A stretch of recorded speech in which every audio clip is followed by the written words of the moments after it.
Right, welcome back to this last video in our little mini series, shall we call it that, for the education module.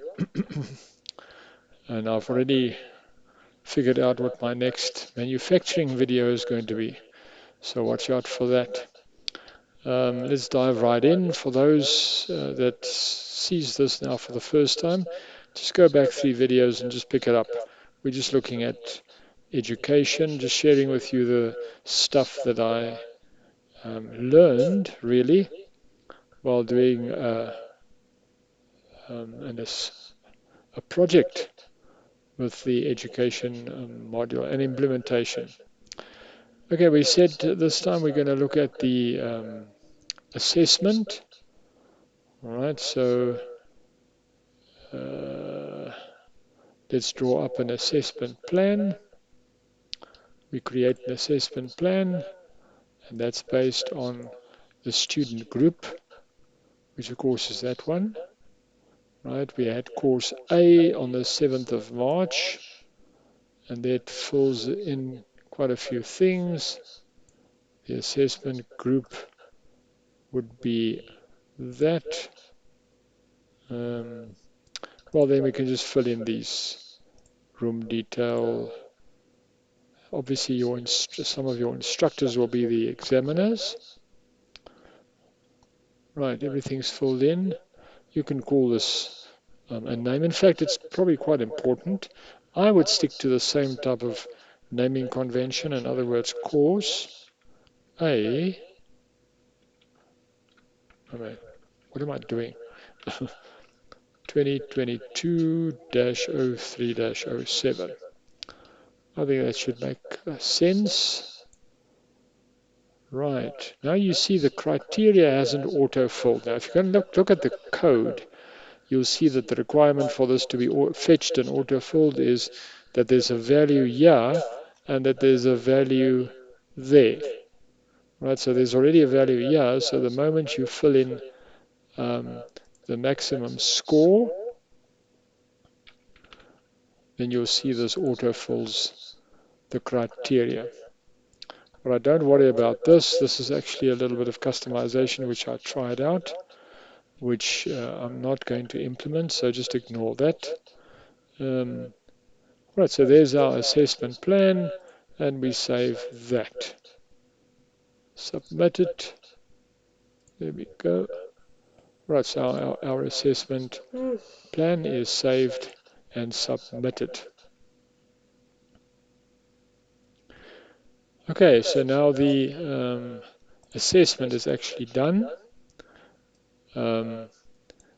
We call up our assessment plan, which we just created, assessment plan. There we go, it's for that group. And of course it brings up this table. Now clearly if you had more students you'd have a whole table here, and under criteria you fill in all your results. Now we've only got 2 criteria, you'll probably have more in yours. So we'll just fill this in. Let's say he earned 45 there and 45 there, and we say well done, it's a 90 score, and so you complete all the other students' details as well that should be listed, and we just submit this and we close. Okay. Right, so we've done the assessment. Of course, you can go and have a look at the assessment results now. Just click on there, and it shows you that result. But I just want to show you this. You can click on the print, and it really prints out a nice little results sheet. You know, there's your criteria, 45 out of 50, 45 out of 50, gives you a total of 90, which is a grade of A. So that on its own is quite a nice little result sheet.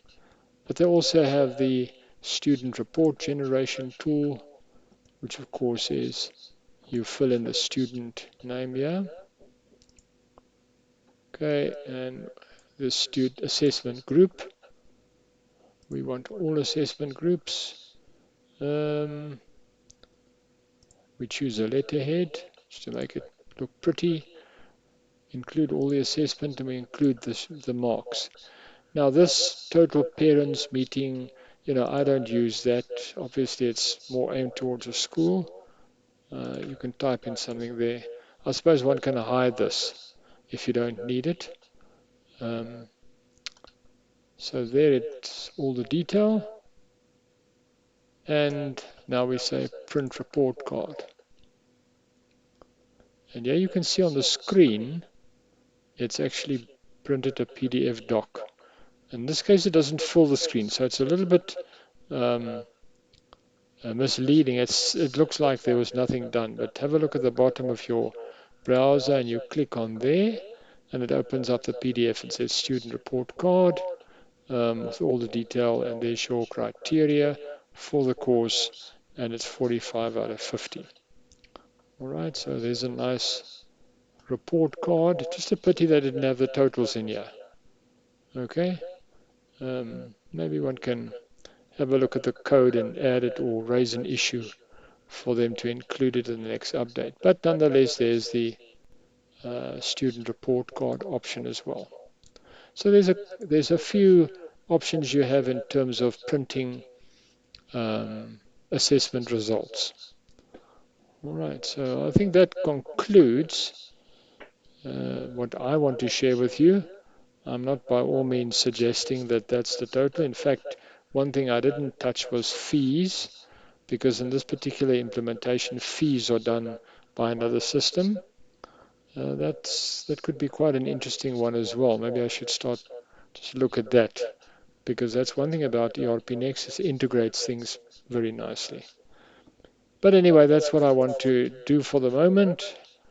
Trust that you guys found it useful in just getting your own thoughts going at how to adapt it, because that's one thing I learned, and that is that if there's one thing that's sure is you can adapt it to your situation. Twist it around. Certainly it was meant for a school, college, university type of setup, but you can make it work for your own implementation as well. Right, I'll see you in the next video then, and I've already got a plan for that, which falls back to the manufacturing domain as well. See you then. Cheers.